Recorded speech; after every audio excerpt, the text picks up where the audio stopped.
میخوام با یه دونه رله 5 فیش نور چراغای ماشینتو مثل ماشین مدل بالایی دوب کنم. توی ادامه کلیپ همراه من. توی ویدیو قبلی آموزششو با دیود گذاشته بودم. حالا میخوام با رله 5 فیش هم بذارم که اینم ببینید. آقا بیا جلو.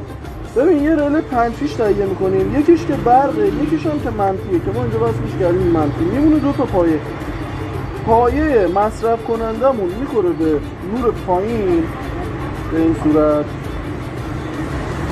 و یه پایه دیگه میمونه پایه تحریکمونه میخوره به نور بالا.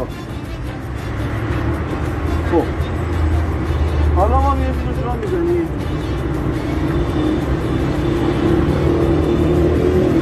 اینم که گفتم برقمونو میزنیم و اینم نور بالا. زمانی که نور بالا رو میزنی چراغامون دود روشن میشه. اگر تونستی وصلش کنی که وصلش کن، اگر نتونستی که زیر مراجعه کن، کمترین زمان برات انجامش بده.